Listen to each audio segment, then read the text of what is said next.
నమస్తే, welcome to NITV Telugu news. ముందుగా headlines.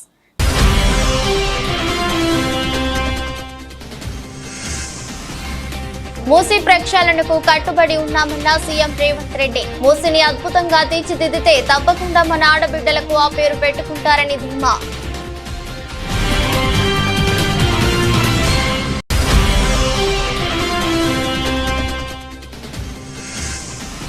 ఇంద్రకీలాద్రిపై వైభవంగా జరుగుతున్న శరన్నవరాత్రి ఉత్సవాలు. 5వ రోజు మహాచండీ దేవి అలంకారంలో దర్శనమిస్తున్న అమ్మవారు.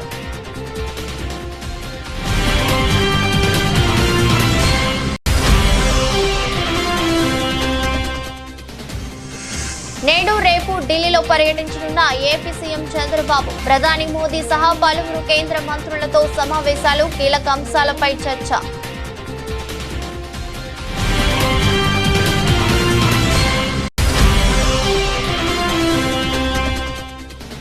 సిరిసిల్లలో 2వ వార్షికోత్సవ police games and sports meet పోటీలను ప్రారంభించిన ఎస్పీ. పోలీస్ విభాగంలో విధి నిర్వహణలో క్రీడలు, యోగా అనేవి ఎంతో కీలకమన్న అఖిల్ మహాజన్.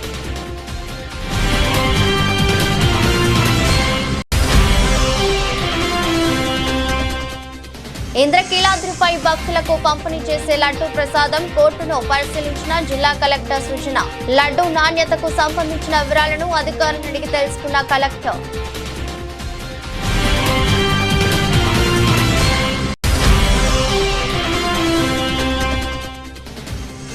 బంగ్లాదేశ్ పై గెలుపుతో చరిత్ర సృష్టించిన టీమిండియా. 128 పరుగుల లక్ష్యాన్ని 49 బంతులు మిగిలుండగానే ఛేదించిన భారత్.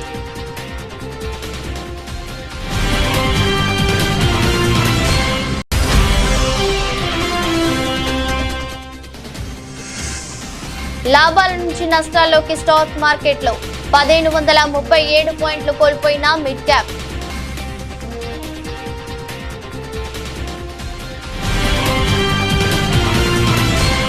మూసీ నది సుందరీకరణ ప్రాజెక్టును ప్రతిష్టాత్మకంగా తీసుకున్న తెలంగాణ ముఖ్యమంత్రి రేవంత్ రెడ్డి ఓ ఆసక్తికర అంశాన్ని లేవనెత్తారు. కృష్ణా, గోదావరి, యమున, గంగా, కావేరి, సరస్వతి ఇలా అన్ని నదుల పేర్ల మీద మన ఆడబిడ్డలకు పేర్లు పెట్టుకుంటామని, కానీ మూసీ నది పేరు మీద మాత్రం ఎవరు పేరు పెట్టుకోరని వెల్లడించారు. పవిత్రమైన ఇతర నదుల పేర్లు పిల్లలకు పెట్టుకుంటున్నప్పుడు ఏ తండ్రి అయినా తన బిడ్డకు మూసీ అనే పేరు పెట్టగలడా అని ప్రశ్నించారు. ఆ మూసీ నది కంపు కొడుతుంది కాబట్టి ఎవరు ఆ పేరు పెట్టుకోరని రేవంత్ రెడ్డి వివరించారు. మూసీ మురిగిపోయింది కాబట్టి, మూసీ విషంతో నిండిపోయింది కాబట్టి ఈ పేరును పెట్టుకోవడానికి తల్లిదండ్రులు ఇష్టపడరని తెలిపారు. అందుకే మూసీ నది మురికిని ప్రక్షాళన చేయాలనుకుంటున్నానని రేవంత్ రెడ్డి స్పష్టం చేశారు. గంగా, యమున, సరస్వతి నదుల మాదిరిగా మూసీ నదిని కూడా అద్భుతంగా తీర్చిదిద్దిన తల్లిదండ్రులు తప్పకుండా తమ బిడ్డలకు మూసీ అని పేరు పెట్టుకుంటారని ధీమా వ్యక్తం చేశారు. కృష్ణ, గోదావరి, యమున, గంగా, సరస్వతి అన్ని నదుల పేర్ల మీద మన ఆడబిడ్డలకు పేర్లు పెట్టుకుంటున్నాం. అవునా? మన ఇంట్లో ఆడబిడ్డ పుడితే కృష్ణానో, కావేరో, గోదావరో, సరస్వతో, గంగానో అని నదుల పేర్లు మన బిడ్డలకు పెట్టుకుంటున్నాం. ఏ తండ్రి అయినా ఆయన బిడ్డకు మూసి అనే పేరు పెట్టుకున్నాడా? ఇన్ని నదుల పేర్లు, పవిత్రమైన నదుల పేర్లు మన ఆడబిడ్డలకు పెట్టుకున్నప్పుడు మూసి అనే రివర్ పేరు ఏ తండ్రి అయినా బిడ్డకు పెట్టుకున్నాడా? ఎందుకు పెట్టుకోలే? ఆ మూసి కంపు కొడుతుంది కాబట్టి, మూసి మురిగిపోయింది కాబట్టి, మూసిలో విషం చిమ్ముతున్నది కాబట్టి ఆ విషము, ఆ కంపు, ఆ మురికి మా బిడ్డల పేర్లు పెట్టుకోవద్దని తల్లిదండ్రులు ఏదైతే అనుకుంటున్నారో ఆ మూసి మురికిని ప్రక్షాళన చేయాలనుకుంటున్నా నేను. ఆ మూసిని నిర్మాణం చేయాలనుకుంటున్నా నేను. ఎందుకు యమున, సరస్వతి, గంగా, కావేరి పేర్లు పెట్టుకున్నప్పుడు మూసి అనేందుకు మన బిడ్డలకు పెట్టుకోకూడదు? ఆ మూసిని అద్భుతంగా నిర్మించినప్పుడు తప్పకుండా తల్లిదండ్రులు వాళ్ళ బిడ్డల పేర్లు మూసి అని పెట్టుకుంటారు. అంత అద్భుతమైన నిర్మాణం మనం చేసుకుందాం. నిర్మాణ క్రమంలో మల్లన్న సాగర్లో 14 ఊర్లను ఖాళీ చేసి 60,000 ఎకరాలు మల్లన్న సాగర్లో ల్యాండ్ ఎక్వేషన్ జరగలేదా? కొండ పోచమ్మలో జరగలేదా? రంగనాయక సాగర్లో ల్యాండ్ ఎక్వేషన్ జరగలేదా? నాగార్జున సాగర్ నిర్మించినప్పుడు ల్యాండ్ ఎక్వేషన్ జరగలేదా? శ్రీశైలంలో మా కొల్లాపూర్ మునిగిపోతే 92 జీవో ఇచ్చి ఇప్పటికి ఇంకా ఉద్యోగాలు ఇవ్వని కేసులు పెండింగ్ ఉన్నాయి. శ్రీశైలం కట్టినప్పుడు నిర్వాసితులు కాలేదా? ఇవాళ మూసి నిర్మాణం చేస్తే కూడా కొన్ని వేల మంది 5,000 మందో 10,000 కుటుంబాల్లో నిర్వాసితులు అయితే నిర్వాసితులను ఎట్లా ఆదుకోవాలో సలహా చెప్పండి అని నేను అడుగుతున్నా. ఈరోజు భూసేకరణ జరిగేటప్పుడు మూసీ నిర్మాణానికి భూమి తీసుకునేటప్పుడు మల్లన్న సాగర్ల భూ నిర్వాసితులను నువ్వు పోలీసులతో కొట్టించి గుర్రాలతో తొక్కించి కొట్టినావు కదా, ఇవాళ వాళ్ళందరినీ హక్కున పెట్టి చేర్చుకోవడానికి అధికారులను ఇండ్లి 71 ఏళ్ల చరిత్రలో ఇంద్రకీలాద్రిపై మొదటిసారిగా సరికొత్త అలంకారంలో అమ్మవారు దర్శనమిస్తున్నారు. మహాచండీ దేవిగా భక్తులకు దర్శన భాగ్యం కల్పిస్తున్నారు. ఇంతకీ ఈ అలంకారం ప్రత్యేకత ఏంటి?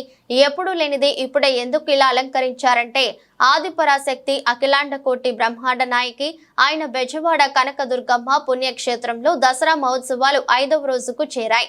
రేపు మహాచండీ రూపంలో భక్తులకు అమ్మవారు దర్శనమిస్తున్నారు.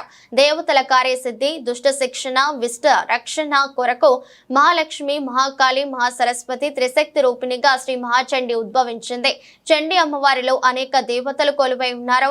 శ్రీ మహాచండీ అమ్మవారిని ప్రార్థిస్తే సర్వ దేవతలను ప్రార్థించినట్లే అంటున్నారు పండితులు. అమ్మవారి అనుగ్రహం వలన విద్య, కీర్తి, సంపదలు లభించి శత్రువులు మిత్రువులుగా మారడం, ఏ కోరికల కోసం అయితే ప్రార్థిస్తామో అవి సత్వరమే నెరవేరుతాయనేది విశ్వాసం. ప్రతి ఏటా 5వ రోజున స్వర్ణ కవచాలంకృత దుర్గాదేవి అలంకారంలో అమ్మవారు దర్శనమిస్తారు. అయితే గత ఏడాది నుంచి చండీ అలంకారానికి మార్చింది వైదిక కమిటీ. దీనికి ప్రత్యేక కారణం కూడా ఉంది. గత ఏడాది అధిక శ్రవణం తిథిలో హెచ్చు తగ్గుల తేడా రావటంతో అమ్మవారి అలంకారాల్లో కూడా మార్పులు చేయాల్సి వచ్చిందంటున్నారు పండితులు.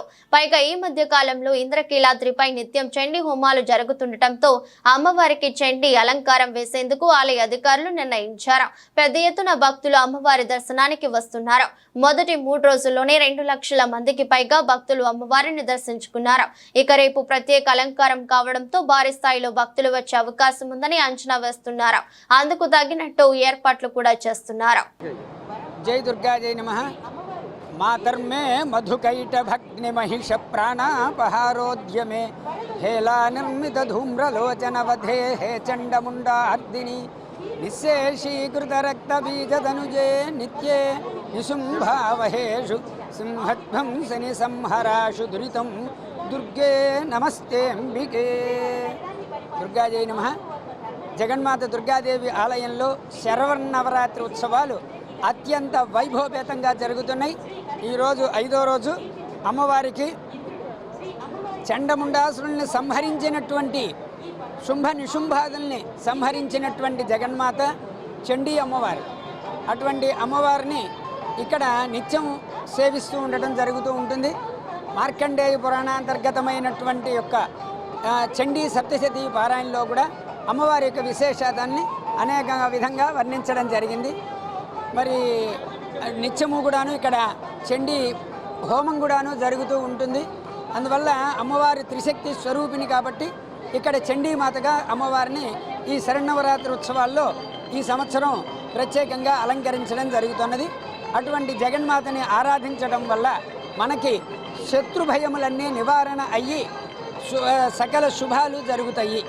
జై దుర్గా భవాని. ముఖ్యమంత్రి చంద్రబాబు సోమ మంగళవారాల్లో ఢిల్లీలో పర్యటించనున్నారు. రాజధాని Amaravati, Polavaram project, Visakha railway zone, Visakha steel plant, వరద సాయం తదితర అంశాలే ప్రధాన అజెండాగా ప్రధాని మోదీని పలువురు కేంద్ర మంత్రులను కలుస్తారు. సోమవారం మధ్యాహ్నం 1 గంటకు హైదరాబాద్ బేగంపేట్ ఎయిర్పోర్ట్ నుంచి విమానంలో హస్తినాకు బయలుదేరుతారు. సాయంత్రం 4:30 ప్రధానితో సమావేశమవుతారు. ఆ తర్వాత రైల్వే సమాచార ప్రసార శాఖల మంత్రి అశ్విని వైష్ణవ్ను కలుస్తారు. మంగళవారం కేంద్ర హోం మంత్రి అమిత్ షా, రోడ్డు రవాణా మంత్రి నితిన్ గడ్కరీ, ఆర్థిక మంత్రి నిర్మలా సీతారామన్లతో భేటీ అవుతారు. బుడమేరు సహా రాష్ట్రంలో వరదలపై కేంద్రానికి నివేదిక సమర్పించిన తర్వాత తొలిసారి ప్రధానిని చంద్రబాబు కలవనున్నారు. రైల్వే జోన్ ఏర్పాటు, విశాఖ ఉక్కును స్టీల్ అథారిటీ ఆఫ్ ఇండియాలో విలీనం చేయటం, వరద సహాయ నిధులు, అమరావతికి ప్రపంచ బ్యాంకు నిధుల విడుదలకు ఎలాంటి ఆటంకాలు లేకుండా చూడటం, పోలవరం నిర్మాణానికి ముందస్తు నిధులపై కూడా చర్చించనున్నారు. నేడు ఢిల్లీలో సీఎం రేవంత్ రెడ్డి పర్యటిస్తున్నారు. మావోయిస్టు ప్రభావిత రాష్ట్రాల సీఎంలతో కేంద్ర హోంమంత్రి అమిత్ షా నిర్వహించే సమావేశానికి సీఎం రేవంత్ రెడ్డి హాజరయ్యారు. అలాగే ప్రధాని నరేంద్ర మోదీతో సమావేశమయ్యేందుకు రేవంత్ రెడ్డి అపాయింట్మెంట్ కోరారు. రాష్ట్రానికి వరద నష్ట సహాయాన్ని పెంచాలని కోరనున్నట్లు సమాచారం. అలాగే మూసీ ప్రక్షాళనకు కేంద్రం నుంచి నిధులు సమకూర్చాలని, కేంద్రం నుంచి కావలసిన సహాయాన్ని కోరనున్నట్లు తెలుస్తోంది. ఈ సమావేశంలో ముఖ్యమంత్రితో పాటు ప్రభుత్వ ప్రధాన కార్యదర్శి శాంతి కుమారి, డీజీపీ జితేందర్, ముఖ్యమంత్రి ముఖ్య కార్యదర్శి వి శేషాద్రి, ఇంటెలిజెన్స్ అదనపు DG B Sivadhar Reddy, SBI IG B Sumathi పాల్గొన్నారు. గత ముఖ్యమంత్రి జగన్ ఉక్కు పరిశ్రమ భూములు అమ్మేద్దామని మీ ముందు ప్రతిపాదించిన మాట నిజమేనా అని ఉప ముఖ్యమంత్రి పవన్ కళ్యాణ్ అడిగిన ప్రశ్నకు ఆ ప్రతిపాదన నిజమేనని కార్మిక సంఘాల నేతలు తెలిపారు. మంగళగిరిలోని క్యాంపు కార్యాలయంలో ఆయన విశాఖ ఉక్కు పరిశ్రమకు సంబంధించిన కార్మిక పరిరక్షణ సంఘాల నాయకులతో ఆదివారం సమావేశమయ్యారు. ఈ సందర్భంగా విశాఖ ఉక్కు పరిశ్రమను ప్రైవేటీకరించకుండా కాపాడాలని కార్మికులు పవన్ ను కోరారు. 12,500 మంది ఉద్యోగులు, 14,000 మంది ఒప్పంద కార్మికులు పనిచేస్తున్నారని, గత కొద్ది నెలలుగా బాధ్యతలు కూడా అందడం లేదని ఆయన దృష్టికి తీసుకెళ్లారు. 32 మంది బలిదానాలు, 16,000 మంది నిర్వాసితులు త్యాగాలు, 24,000 ఎకరాల భూసేకరణతో విశాఖ ఉక్కు పరిశ్రమ ఏర్పాటైంది. వారి త్యాగాలను ఎవరూ మర్చిపోకూడదు. దానిని కాపాడుకోవాలని భావోద్వేగం పరిశ్రమలో పనిచేసే ప్రతి కార్మికుడితో పాటు కార్మిక ఉద్యోగ సంఘాల నేతల్లో కూడా ఉండాలి. పరిశ్రమను కాపాడుకోవడానికి చేసిన పోరాటాలు, త్యాగాలను కేంద్రం దృష్టికి తీసుకెళ్తామని పవన్ కళ్యాణ్ స్పష్టం చేశారు. పోలీసులు శాంతి భద్రతల పరిరక్షణలో నిత్యం బిజీగా ఉన్నప్పటికీ క్రీడల్లో పాల్గొనడం వల్ల నూతన ఉత్సాహాన్ని నింపుతోందని ఎస్పీ అఖిల్ మహాజన్ అన్నారు. రాజన్న సిరిసిల్ల జిల్లా కేంద్రంలో 2వ వార్షికోత్సవ police games and sports meet పోటీలను ప్రారంభించారు. ఈ సందర్భంగా మాట్లాడుతూ అధికారులకు, సిబ్బంది ప్రతి ఒక్కరికి డ్యూటీ, ఫ్యామిలీ ఒత్తిడి ఉంటుందని, క్రీడలు ఆడటం వలన మానసిక ఉల్లాసంతో పాటు శారీరక దృఢత్వంతో ఉంటారని తెలిపారు. పోలీస్ విభాగంలో విధి నిర్వహణలో క్రీడలు, యోగా అనేవి ఎంతో కీలకమన్నారు. మీరందరూ చాలా గట్టిగా మంచి పని చేశారు. లాస్ట్ 7-8 మంత్స్ ఒక ఎమ్మెల్యే ఎలక్షన్, ఒక ఎంపీ ఎలక్షన్, మళ్ళీ దాని తర్వాత గణేష్ బందోబస్తు, హైదరాబాద్లో బందోబస్తు, చాలా మంచిగా గట్టిగా చేశారు. ఏమైనా ఇష్యూ లేకుండా అయినాయి. ఇప్పుడు అందరికీ చాలా మెంటల్ ప్రెషర్ ఉండొచ్చు, ASP గారు కూడా చెప్పినాయి. సో దానికోసం మీరు ఇది 100% ఇది వాడుకోవాలి, 100% ఆడుకోవాలి. చాలా మంది లాస్ట్ టైం ఫస్ట్ టైం నేను చూసింది ఏంటంటే లైట్ తీసుకున్నారు. ఈసారి కొంచెం మంచిగా ఎక్కువగా సీరియస్ గా తీసుకొని ఆడతారు. కొంచెం పార్టిసిపేషన్ ఇంక్రీజ్ అయింది అనిపిస్తుంది నాకు. సో ప్లే విత్ రూల్స్, అన్ని రూల్స్ ఫాలో చేయండి. పీటీ వాళ్ళు ఉన్నారు, లేకపోతే మీకు ఎవరైనా ఇన్ఛార్జ్ ఉంటారు, ఏమైనా చెప్తే రూల్స్ ఫాలో చేయండి. Give your best. ఏమైనా రూల్స్ అవుతారు ఓకే, పర్లే, బట్ గెలుస్తున్నారు అంటే వెరీ గుడ్. లూజ్ అయిన వాళ్ళు మళ్ళీ నెక్స్ట్ టైం మళ్ళీ థర్డ్ స్పోర్ట్స్ మీట్ వస్తుంది, అప్పుడు మీరు ఇంకా ప్రిపేర్ చేయవచ్చు. ఇది కాకుండా లాస్ట్ టైం చూసి వచ్చిన వేదికను అలంకరించిన గౌరవనీయులు superintendent of police Rajanna Sircilla IPS అందరూ క్రీడాకారులకు స్వాగతం, సుస్వాగతం. రాజన్న సిరిసిల్లలో జరిగే ఈ స్పోర్ట్స్ అండ్ గేమ్స్ మీట్ లో DAR రాజన్న సిరిసిల్ల నుంచి 2 టీమ్స్, SDPO సిరిసిల్ల నుంచి 2 టీమ్స్ అండ్ SDPO వేములవాడ నుంచి 2 టీమ్స్ పార్టిసిపేట్ చేస్తున్నారు. ఈ మధ్య కాలంలో క్రీడలు లేవు, మన డ్యూటీలో చాలా బిజీగా ఉన్నాం. సో ఈ బిజీ జీవితానికి కొంచెం రిలీఫ్ ఇవ్వడం కోసం ఈ స్పోర్ట్స్ అండ్ గేమ్స్ మనం జరుపుకోవడం చాలా అవసరం అని భావించి మన SP గారు ఈ స్పోర్ట్స్ అండ్ గేమ్స్ నిర్వహణ చేశారు. సో ఈ విషయంలో చాలా సంతోషంగా ఉంది. ఇంద్రకీలాద్రిపై దసరా శరన్నవరాత్రి ఉత్సవాలు వైభవోపేతంగా కొనసాగుతున్నాయి. 5వ రోజున దుర్గమ్మ మహాచండీ దేవిగా భక్తులకు దర్శనమిస్తున్నారు. భక్తులకు పంపిణీ చేసే లడ్డు ప్రసాదం కోటను జిల్లా కలెక్టర్ సృజన పరిశీలించారు. లడ్డు నాణ్యతకు సంబంధించిన వివరాలను అధికారులను అడిగి తెలుసుకున్నారు.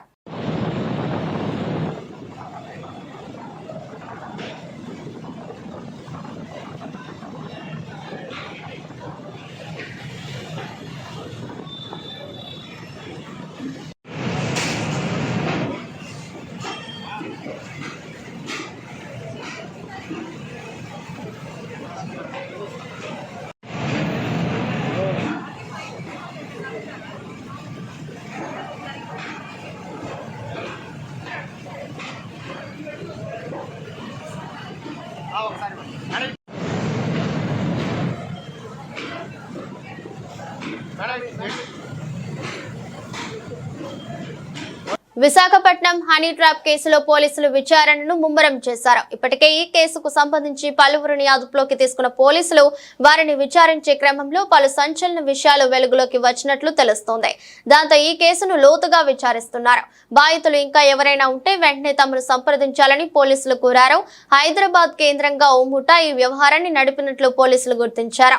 అందమైన యువతుల ఫోటోలతో యువకులను ఆకర్షించే సామాజిక మాధ్యమాల ద్వారా వారిని తమ ఉచ్చులో చిక్కుకునేలా చేసినట్లు పోలీసులు తెలిపారు.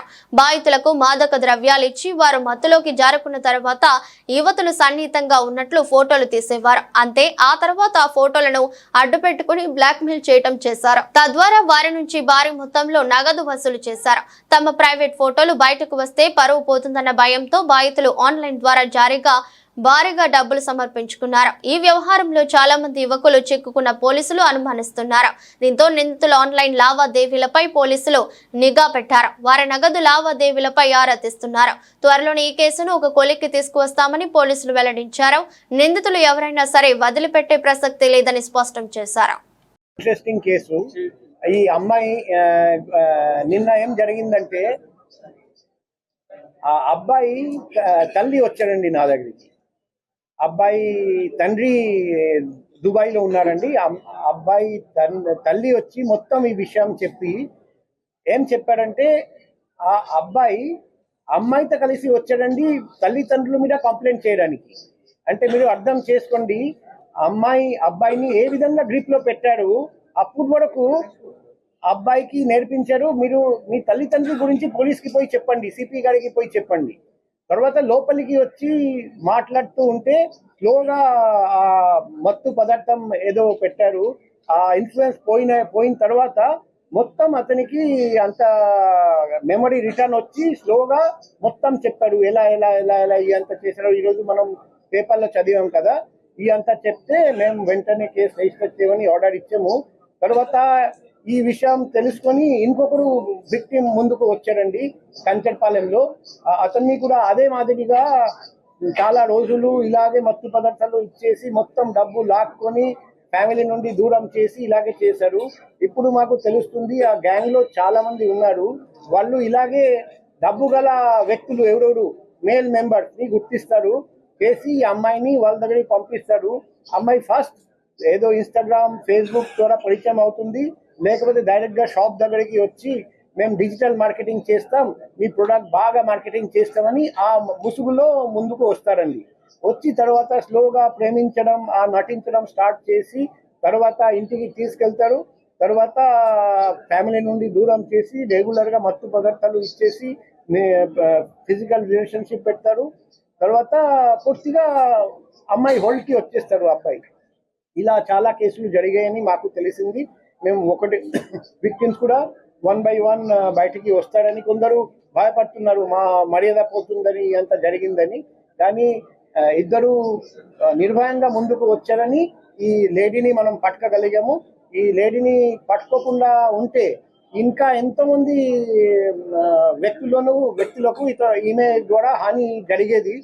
రాష్ట్ర ప్రభుత్వంలో కీలక పదవిలో కొనసాగుతున్న మంత్రి పి నారాయణ స్థాపించిన నారాయణ విద్యా సంస్థల్లోనే ప్రభుత్వ నిబంధనల ఉల్లంఘన జరగటం విచారకరమని అఖిల భారత విద్యార్థి సమాఖ్య రాష్ట్ర కోశాధికారి ఎం సాయి కుమార్ అన్నారు. విద్యార్థులను ఒత్తిడికి గురి చేసే విధంగా తరగతులు నిర్వహించడం దుర్మార్గమన్నారు. విద్యార్థులకు దసరా సెలవులు ఇవ్వకుండా ప్రభుత్వ నిబంధన ఉల్లంఘించి పరీక్షలు నిర్వహిస్తున్న నారాయణ విద్యా సంస్థలు ఐఎస్ఎఫ్ ఆధ్వర్యంలో విజయవాడలో నారాయణ కాలేజీలో తరగతులను అడ్డుకొని విద్యార్థులను ఇళ్లకు పంపించారు. విజయవాడ పివిపి మాల్ సమీపంలో గల నారాయణ విద్యా సంస్థల వాగ్దేవి భవన్, అమరావతి భవన్లకు అఖిల భారత విద్యార్థి సమాఖ్య రాష్ట్ర కోశాధికారి ఎం సాయి కుమార్ నేతృత్వంలో విద్యార్థి నాయకులు వెళ్లి అడ్డుకోవడం జరిగింది. ఈ సందర్భంగా సాయి కుమార్ మాట్లాడుతూ రాష్ట్ర ప్రభుత్వంలో కీలక పదవిలో కొనసాగుతున్న మంత్రి శ్రీ పి నారాయణ స్థాపించిన నారాయణ విద్యా సంస్థల్లోనే ప్రభుత్వ నిబంధనలు ఉల్లంఘన జరగటం విచారకరమన్నారు. ప్రభుత్వ పాఠశాలలు, కళాశాలలకు దసరా సెలవులు కొనసాగుతుండగా ప్రైవేటు విద్యా సంస్థలు మాత్రం విద్యార్థులను ఒత్తిడికి గురి చేసే విధంగా తరగతులు నిర్వహించడం దుర్మార్గమన్నారు. ఇకనైనా ప్రైవేటు విద్యా సంస్థలు విద్యార్థులను మానసిక ఒత్తిడికి గురి చేయకుండా ప్రభుత్వం ఇచ్చిన సెలవులను అమలు చేయాలని డిమాండ్ చేశారు. రాష్ట్ర కోశాధికారి రాష్ట్ర వ్యాప్తంగా విద్యార్థులకు అందరూ కూడా దసరా సెలవులు ప్రకటించినప్పటికీ ఉన్నప్పటికీ నారాయణ విద్యా సంస్థలు మాత్రం విద్యార్థులకి నరక శోభయాత్ర చూపిస్తున్నారు. విజయవాడలో ఉన్నటువంటి ఈరోజు పీవీపీ మాల్ పక్కన ఉన్నటువంటి వాగ్దేవి భవన్ నారాయణ కళాశాలలో విద్యార్థులకి శాస్త్రాల సెలవులు ప్రకటించకుండా విద్యార్థులకు తరగతులు నిర్వహిస్తూ మరియు వారికి పరీక్షలు నిర్వహిస్తున్నారు. ఏఎస్ఎఫ్ నాయకత్వం వచ్చి విద్యార్థుల్ని పరీక్షలు రాయకుండా అడ్డుకొని వాళ్ళకి ఇళ్లకి పంపించడం జరిగింది. ఈరోజు నారాయణ విద్యా సంస్థలు చైర్మన్ గారు ఈరోజు అధికార పార్టీలో ఉన్నారనా, లేకపోతే ఆ గర్వం ఆ కొవ్వు విద్యార్థుల పక్షాన విద్యార్థులు ఏమైపోతున్నారు, వారికి దసరా సెలవులు కావాలి, వాళ్ళు మానసికానికి ఇబ్బంది పడుతున్నారని ఆలోచన చేయకుండా వాళ్ళ పక్షాన ఆలోచన చేయాలా, లేకపోతే కార్పొరేట్ విద్యా సంస్థల నుంచి పోగేసినటువంటి ధనాన్ని లక్షల రూపాయల్లో విద్యార్థుల నుంచి సొమ్ము కాసుకొని ఈరోజు ఎలక్షన్ లో ఒక్కొక్క ఓటుకి 500, 1000, 2000 పంచుకొని అధికారంలో వచ్చినటువంటి నారాయణ గారు వెంటనే స్పందించాలి. నారాయణ విద్యా సంస్థలో విద్యార్థులకి ఇబ్బంది కాకుండా వారి పక్షాన ఆలోచించి మెరుగైన విద్యతో పాటు వారికి సెలవులు కూడా ఏ సకాలంలో ఇవ్వాలని చెప్పి కూడా విద్యార్థుల పక్షాన ఏఎస్ఎఫ్ గా మేము డిమాండ్ చేస్తున్నాం. లేని ఏడలో ఈ రోజు ఏదైతే పరీక్షలు ఆపుకుంటామో అదేవిధంగా రానున్న రోజుల్లో కూడా ప్రత్యక్ష ఆందోళన కార్యక్రమాలు కూడా చేపడతామని చెప్పి ఈ సందర్భంగా ఏఎస్ఎఫ్ గా మేము తెలియజేస్తున్నాం.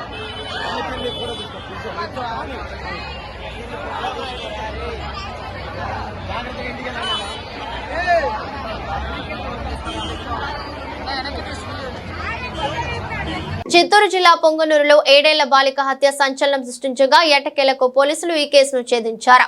బాలిక తండ్రి మిస్సింగ్ కేసు పెట్టిన 3 రోజుల్లోనే ఛేదించారు. 3 లక్షల అప్పు ఈ హత్యకు కారణమని జిల్లా ఎస్పీ మణికంఠ చందోలు వెల్లడించారు. ఈ కేసులో రేష్మ, ఆమె తల్లి హసీనా, మైనర్ బాలుడు అఖిల్ ను అరెస్ట్ చేసినట్లు తెలిపారు. చిన్నారి బాలిక తండ్రి రేష్మ అనే మహిళకు 3 లక్షలు అప్పు ఇచ్చాడు. కొన్నాళ్ల తర్వాత అప్పు తీర్చాలని రేష్మపై ఒత్తిడి తెచ్చాడు. ఆమె ఎంతకీ అప్పు చెల్లించకపోవడంతో తిట్టడంతో పాటు బెదిరించాడు. కోర్టుకు లాగుతానని హెచ్చరించాడు. దాంతో రేష్మ ఆ వ్యక్తిపై కక్ష పెంచుకుంది. అతడి కుమార్తెను ఇంటికి పిలిచి భోజనం పెట్టి కొందరి సహకారంతో ఊపిరి ఆడకుండా చేసి చంపేసింది. అనంతరం మృతదేహాన్ని బైక్ పై తీసుకెళ్లి సమ్మర్ స్టోరేజీ ట్యాంకులో పడేశారు. చిన్నారి మృతదేహంపై ఎలాంటి గాయాలు లేవని, ఆమెను ముక్కు నోరు మూసి హత్య చేశారని పోలీసులు వివరించారు. జిల్లా కలెక్టర్ సుమిత్ స్పందిస్తూ కానీ కొన్ని ఛానళ్లు బాలిక మృతిపై అసత్య ప్రచారం చేశాయని ఆగ్రహం వ్యక్తం చేశారు. అంతకుముందు హోంమంత్రి అనిత స్పందిస్తూ చిన్నారి బాలికపై అత్యాచారం జరగలేదని స్పష్టం చేశారు. వాళ్ళ ఫాదర్ చాలా మందికి అప్పులు ఇవ్వడం జరిగింది. వాళ్ళ ఫాదర్ బేసిక్ గా ఫైనాన్స్ బిజినెస్ చేస్తుంటారు. రీసెంట్ గా ఒక ఇల్లు కట్టుకోవడానికి కూడా తను కొంత అప్పులు చేయడం జరిగింది. పాత వాళ్ళు ఎవరైతే అప్పులు తీసుకున్నారో వాటి సకాలంలో చెల్లించకపోవడంతో తను కొంచెము స్ట్రాంగ్ లాంగ్వేజ్ వాడడము, అలానే వాళ్ళని తిట్టడము, బెదిరించడము, సివిల్ కోర్టుకు వెళ్తామని స్ట్రెస్ చేయడము జరుగుతుంది. దీనిలో వాళ్ళ ఫాదర్ దగ్గర నుంచి సుమారుగా 3.5 lakhs 3.6 lakhs తీసుకున్న ఒక లేడీ ఇది మొత్తం చేసిందని మనకు ప్రాథమికంగా రుజువు అవుతుంది. వాళ్ళ ఇల్లు కూడా సుమారుగా అక్కడికి 100 మీటర్ల దూరంలోనే ఉండడం జరిగింది. ఆ రోజు జరిగిన మనకి నివేదిక ప్రకారం 7 గంటల నుంచి 7:30 మధ్యలో ఈ ఇద్దరు ఆడుకుంటున్నప్పుడు బుర్కా వేసుకొని ఆ లేడీ వచ్చి ఈ పాపతో మాట్లాడి ఆవిడతో పాటు తీసుకొని మరొక కుర్రాడు, అతను మైనర్ 17 years, ఆ లేడీకి రిలేటివ్ అవుతాడు. సో వరుసకి తమ్ముడు అని మాట్లాడతారు. సో ఆ బాబుతో పాటు తీసుకొని వాళ్ళ అమ్మగారిల్లు, అక్కడి నుంచి 1.5 kilometers డిస్టెన్స్ ఉంటుంది, వాళ్ళ అమ్మగారింటికి తీసుకెళ్ళడం జరిగింది. ఈ కుర్రవాడు బయటే ఉన్నాడు చాలాసేపు. వాళ్ళు లోపల ఆ పాపతో చాలాసేపు మాట్లాడడం, పాపకి ఫుడ్ కూడా పెట్టడం జరిగింది. ఇది జరిగిన తర్వాత ఆవిడకున్న కోపం మొత్తం ఆ పాప మీద చూపించడము, అక్కడే నోరు అరుస్తుందనే ఉద్దేశంతో నోరు ముక్కు నొక్కేసేసి చంపడం జరిగింది అనేది కూడా మనకు ప్రాథమికంగా తెలుస్తుంది. ఈ సమయంలోనే ఆ లేడీ ఎవరైతే సరే చేశారో ఆవిడ మీద పాప గీరినట్లు కూడా చిన్న చిన్న ఇంజురీ మార్క్స్, స్క్రాచ్ మార్క్స్ ఆవిడ చేతి మీద కూడా మనకి ఉండడం జరిగింది. అలానే ఎవరైతే ఈ మైనర్ బాలుడు తనతో పాటు ఉన్నాడో తను బయట వెయిట్ చేయడం జరుగుతుంది. ఈ పాప చనిపోయిన తర్వాత ఆ పాపని భుజాల మీద వేసుకొని కిందకు వచ్చేసి ఇమీడియట్గా మనం సమ్మర్ వాటర్ స్టోరేజ్ ట్యాంక్కి వెళ్ళిపోదాము, అక్కడ పడేసి వస్తే మనకి ఎటువంటి ప్రాబ్లం రాదు, పాప మనం చేశామనే రుజువులు కూడా ఉండవు అని చెప్పేసేసి ఆ బాలుడికి ఎవరైతే మైనర్ ఉన్నాడో తనకి చెప్పేసేసి అక్కడి నుంచి బైక్లో పాపని మధ్యలో పెట్టేసుకొని సమ్మర్ వాటర్ స్టోరేజ్ ట్యాంక్ పైకి బైక్తో వెళ్ళి అక్కడి నుంచి కొన్ని స్టెప్స్ దిగి రాళ్ళంతా ఉంటే అక్కడ దిగేసి ఒకళ్ళు చేతులు ఒకళ్ళు కాళ్ళు పట్టుకొని పాపని విసిరేయడం జరిగింది. సో దీనికి సంబంధించి మనకి ఎవరైతే ఉన్నారో ఆ లేడీ, వాళ్ళ మదరు అండ్ ఈ బాబు, వీళ్ళ ముగ్గురు మన కస్టడీలో ఉన్నారు. ఇంకా దీని మీద దర్యాప్తు కొనసాగుతూనే ఉంది. ఇందులో ఎవరైతే మైనర్ ఉన్నాడో తను కంప్లీట్ గా కన్ఫెస్ చేయడం జరుగుతుంది. గ్వాలియర్లోని New Madhavrao Scindia cricket stadium వేదికగా ఆదివారం రాత్రి జరిగిన తొలి టీ20 మ్యాచ్ లో బంగ్లాదేశ్ పై భారత్ ఘన విజయం సాధించింది. బంగ్లా నిర్దేశించిన 128 పరుగుల లక్ష్యాన్ని భారత బ్యాటర్లు సునాయాసంగా ఛేదించారు. చేతిలో 7 వికెట్లు మిగిలి ఉండగానే విజయం సాధించి 3 మ్యాచ్ల సిరీస్ లో 1-0తో భారత్ ముంజంజలో నిలిచింది. కాగా 128 పరుగుల లక్ష్య ఛేదనలో భారత బ్యాటర్లు దూకుడుగా ఆడారు. ఓపెనర్లు సంజు శాంసన్, అభిషేక్ శర్మ మొదలుకొని హార్దిక్ పాండ్యా వరకు అందరూ తక్కువ బంతుల్లో ఎక్కువ పరుగులు రాబట్టారు. ఈ క్రమంలో 128 పరుగుల లక్ష్యాన్ని భారత్ కేవలం 11.5 ఓవర్లలోనే చేతిలో 7 వికెట్లు మిగిలి ఉండగానే ఛేదించింది. దీంతో టీమిండియా ఒక చారిత్రాత్మక రికార్డును నెలకొల్పింది. ఏకంగా మరో 49 బంతులు మిగిలి ఉండగానే భారత్ విజయం సాధించింది. దీంతో టీ20లో 100 పరుగులకు పైగా లక్ష్యాన్ని అత్యధిక బంతులు మిగిలి ఉండగానే గెలుపొందిన మ్యాచ్ గా ఈ విజయం నిలిచింది. 2016లో జింబాబ్వేపై 100 పరుగుల లక్ష్యాన్ని భారత్ 41 బంతులు మిగిలి ఉండగా ఛేదించింది. తాజాగా బంగ్లాదేశ్ పై దానిని అధిగమించింది. కాగా భారత బ్యాటర్లలో హార్దిక్ పాండ్యా 39 పరుగులు, సంజు శాంసన్ 29, కెప్టెన్ సూర్యకుమార్ యాదవ్ 29 పరుగులు, నితీష్ కుమార్ రెడ్డి, అభిషేక్ శర్మ చెరో 16 పరుగులు చేశారు. దేశీయ స్టాక్ మార్కెట్ ఈక్విటీ సూచీలు సోమవారం లాభాలతో మొదలై తర్వాత నష్టాల్లోకి జారుకున్నాయి. ప్రారంభ ట్రేడింగ్ లో ఎస్ఎస్సి నిఫ్టీ 69.50 పాయింట్లు పెరిగి 25,084.10 వద్ద, బిఎస్సి సెన్సెక్స్ 238.83 పాయింట్లు జంప్ చేసి 81,927.29 స్థాయికి చేరుకుంది. ఆ తర్వాత మిశ్రమంగా మారి దిగువకు పయనిస్తున్నాయి. ఈ క్రమంలో ఉదయం 11:15 నాటికి సెన్సెక్స్ 400 పాయింట్ల నష్టపోగా నిఫ్టీ 150 పాయింట్లు తగ్గింది. మరోవైపు బ్యాంక్ నిఫ్టీ మిడ్ క్యాప్ 100 సూచీలు వరుసగా 320, 1,537 పాయింట్లు నష్టపోయాయి. ఈ నేపథ్యంలో మదుపర్లు లక్షల కోట్ల మేర సంపదను నష్టపోయారు. గ్లోబల్ మార్కెట్ నుంచి వచ్చిన సంకేతాలతో పాటు పలు అంశాల నేపథ్యంలో దేశీయ స్టాక్ మార్కెట్ సూచీలు దిగువకు పయనిస్తున్నట్లు తెలుస్తోంది. ఈ క్రమంలో ప్రస్తుతం Adani ports, ONGC, coal India, NTPC, Adani enterprise కంపెనీల స్టాక్స్ టాప్ 5 నష్టాల్లో ఉండగా ITC, Cipla, ICICI bank, HDFC life, Bharti Airtel సంస్థల స్టాక్స్ టాప్ 5 లాభాల్లో ఉన్నాయి. ఇక నిఫ్టీలో 43 షేర్లు గ్రీన్ లో ఉండగా మిగిలిన షేర్లు నష్టాల్లో ట్రేడ్ అవుతున్నాయి. ఓలా ఎలక్ట్రిక్ మొబిలిటీ షేర్లు పతనం దిశగా కొనసాగుతున్నాయి. ఈ స్టాక్ 8.9% క్షీణించి ఇంట్రాడే కనిష్ట స్థాయి 90.26కి చేరుకుంది. సర్వీస్ సమస్యల కారణంగా కంపెనీ ప్రస్తుతం ఫోకస్ అయింది. వార్తలు ముగించే ముందు మరోసారి హెడ్లైన్స్.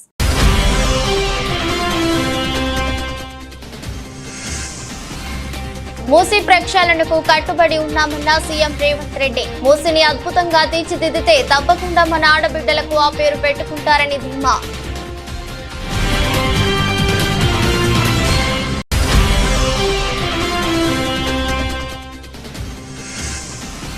ఇంద్రకీలాద్రిపై వైభవంగా జరుగుతున్న శరన్నవరాత్రి ఉత్సవాలు.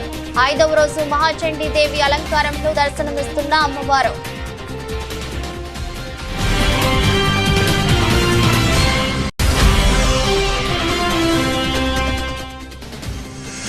నేడు రేపు ఢిల్లీలో పర్యటించనున్న ఏపీ సీఎం చంద్రబాబు. ప్రధాని మోదీ సహా పలువురు కేంద్ర మంత్రులతో సమావేశాలు, కీలక అంశాలపై చర్చ.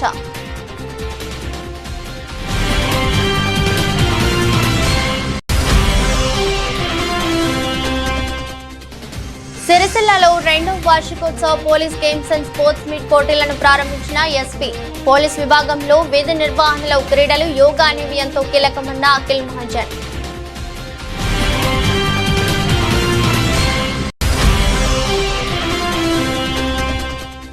ఇంద్రకీలాద్రిపై భక్తులకు పంపిణీ చేసే లడ్డూ ప్రసాదం కోర్టును పరిశీలించిన జిల్లా కలెక్టర్ సృజన. లడ్డూ నాణ్యతకు సంబంధించిన వివరాలను అధికారులను అడిగి తెలుసుకున్న కలెక్టర్.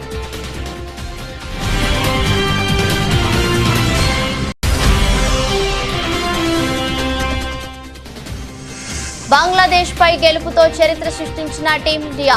128 పరుగుల లక్ష్యాన్ని 49 బంతులు మిగిలుండగానే ఛేదించిన భారత్.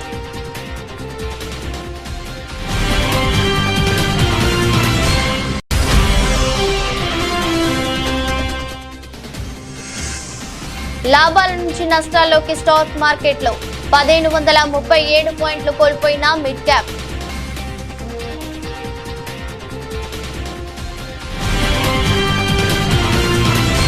ఇది రోజు బులెటిన్. మరో బులెటిన్లో మళ్ళీ కలుద్దాం. అంతవరకు సెలవు. నమస్కారం.